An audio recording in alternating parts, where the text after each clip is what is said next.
I want to give you a softball question that is also profoundly self-serving. So I did a column for my newly launched Edgy Optimist on Substack saying that the rush, not just to judgment, but the rush to assumptions about what a political assassination attempt means for our culture, and the facile, in my opinion, way in which we try to carve insta-meaning of it, that this was a clear sign of our political divisions and the tip of a dysfunctional partisan society that has erupted into violence, and we should have seen this coming. Is that really true, right? I mean, we've had lots of violence in the past, some of which has been clearly indicative of cultural turmoil, and some of which has been random and or indicative of the fact that there's always some sort of base level cultural turmoil that occasionally percolates up in random acts. So I'm just wondering, am I wrong in that? Should we in fact be saying, this is the perfect metaphor for an imperfect time? This act reminds me of the attempt on Congressman Lee Zeldin's life a couple summers ago. Do you remember that? Mm-hmm. When some guy just gets a knife, or the guy hanging around Brett Kavanaugh's house in Washington, apparently an intention to kill the justice, or the fellow from Indiana who took a rifle to a baseball game and nearly murdered Steve Scalise. If you actually put your mind to it, there have been a lot of these attempts in the last few years. You can look back in history and say this has happened before. I mean, the name that occurred to me after I heard about the attempt was Squeaky Fromme. Do you remember Squeaky Fromme? And Gerald Ford. The Manson girl. Philip Roth once talked about the indigenous American berserk, and I think the indigenous American berserk is roaming the land, and that's what happened in Pennsylvania on Saturday. I don't think this young man had a political motive other than to go down in a blaze of infamy. But I think it says something about our time. I'm just not exactly sure what.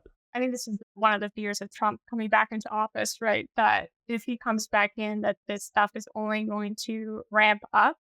Maybe not in the way where people talked about where it's one side versus the other, like the new American Civil War, but just that you're going to see things like this more often. Trump is a guy who raises the cultural temperature. So I do think that he has an effect on this, even though it would be foolish to draw a line between that and what that young man in Pennsylvania was trying to do. The quotient of crazy in America, or slightly unhinged, I think has gone up. There is just a tone of everything is permitted in the United States. I think Trump is both a cause as well as a symptom of that climate.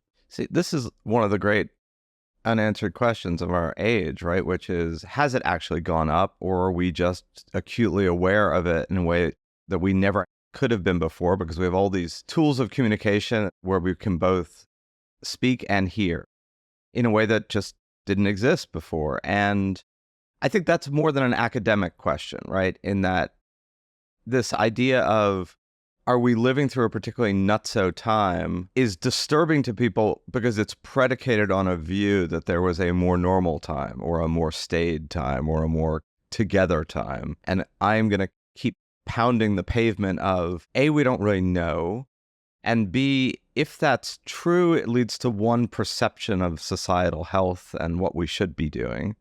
But if it's not true, it changes that arc and that equation, right? If it was always true, like people had this question, this is a big deal in 2020 around what happened with George Floyd, in that, is there more or less police violence, or are we acutely aware of police violence because now we have cameras that can capture police violence in real time? And so it creates literally an optic of an increase or of an epidemic. I don't fully know the answer. I have my own suspicions that there was much more, as you just said, and the Philip Roth comment, kind of a baseline level in many societies that was actually probably higher in the United States because we're a more multifarious culture. It's an unanswerable question. And I think a historian might say, point to the era between the assassination of James Garfield in 1881 and the assassination of William McKinley in 1901.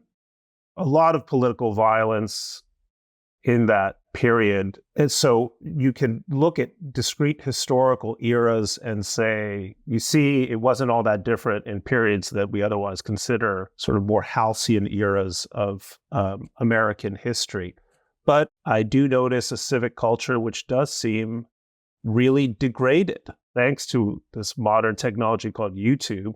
I find myself watching Ronald Reagan press conferences and sort of being reminded of the way in which he conducted the presidency versus the way in which Trump, and actually to a great extent Biden, conducts the presidency. And it does feel like there has been a real degradation in the culture of civility, respect, a defining deviancy down, to adapt or to borrow Moynihan's phrase. Now, whether that diminished civility connects to increased violence or simply makes us more aware of a connection between the two, I think it's an unanswerable question.